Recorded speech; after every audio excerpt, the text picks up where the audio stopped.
Առնելով Պակիստանի և Հնդկաստանի միջիրավիճակը, որը Կաշմիրում տեղի ունեցավ 26 տուրիստներին գրուպիրովկա կա պակիստանական ֆոնդ «Սопротивление» կոչվում, կրակ բացեցին տուրիստների վրա և սրվել է իրավիճակը Հնդկաստանի և Պակիստանի ռազմական իրավիճակում են այդ երկու երկրները, Հայաստանի Հանրապետությունը, հայոց պետականությունը, հայ ժողովուրդը, հասարակական կառույցները պետք է սատար կանգնեն Հնդկաստանին։ Հնդկաստանը այսօր այն երկիրն է, որ մեզ սպառազինություն է մատակարարում ժամանակակից, ու ստեղ հիշեցի վարչապետի խոսքերը, ասում էր մենք քանի երկրի դեմ ենք պայքարելու, եթե պատերազմ մեր բանակը ինչ հզորություն տնա, մի երկրի դեմ, երկու երկրի դեմ, երեք երկրի դեմ,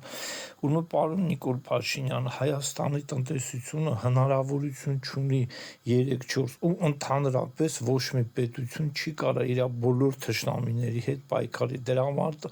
անհրաժեշտ են դաշինքներ, առաջարկում եմ առիթ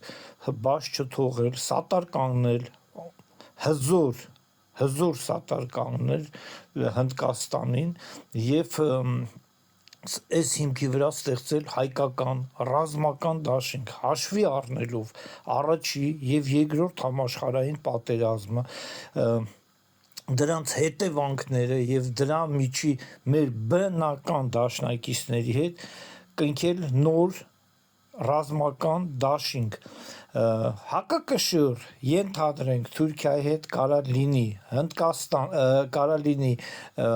Հունաստանը, Կիպրոսը, Ֆրանսիան և մնացած եվրոպական երկրները, գարանտը կարող լինի Բրիտանիան, Ֆրանսիան և Միացյալ Նահանգները, քանի որ իրանք հաղթող երկրների շարքն են, հաղթող երկրների շարքի մեջ մտնում է Սովետական Միությունը, բայց քանի որ Սովետական Միությունը չկա ու որի անդամն ենք և մենք մեծ լումա ենք դրել երկրորդ համաշխարհայինի ժամանակ, մեր թամանյան դիվիզիան Երևանից հասել է Բեռլին, մենք ունենք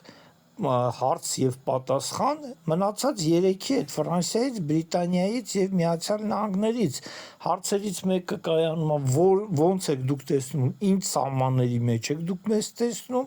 ու գարանտը, եթե Վիլսոնի վճռական դատարանի, արբիտրաժի դատարանի որոշումը մի թղթի կտոր է, ուրեմն մենք չոգևորվենք, ռոմանտիզմի մեջ չընկնենք, եթե դա ուժ ունի, թող վավերացնեն և տեր կանգնեն, չէ՞ որ երբ որ իջնենք պուճուր ցածր մակարդակի վրա, մարդու բնակարանը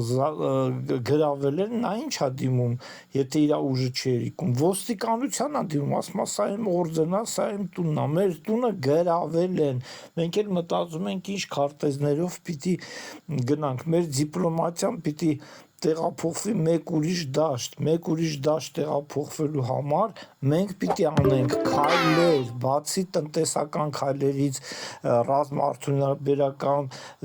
ուժեղացնելով մեր բանակը, մենք պիտի դիվանագիտական քայլեր անենք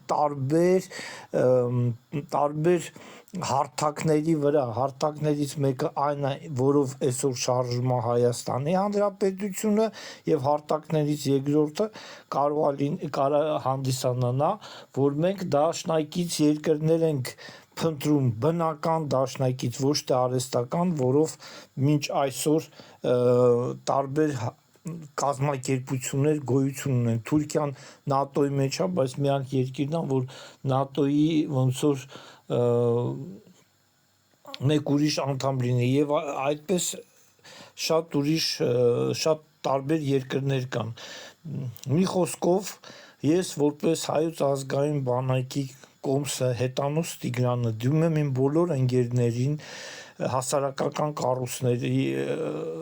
ղեկավարներին սատար կանգնել այս մտքին և մենք պիտի ունենանք դաշինքի մեջ առաջարկում եմ Հունաստան, Կիպրոս, Ֆրանսիա, եվրոպական երկրներից կարա Իսպանիան լինի, Իտալիան լինի, մենք գենետիկ շատ մոտ ենք, Միացյալ Նահանգները, Հնդկաստանը, որը հանդիսանում է այսօր պատճառը, Եգիպտոսը, Էմիրատը եւ մնացածը ինքը կստեղծվի բնական ձևով, մենք չենք հասկանա որտեղից ոնց մենք կունենանք նոր դաշնակիցներ։ Շնորհակալություն։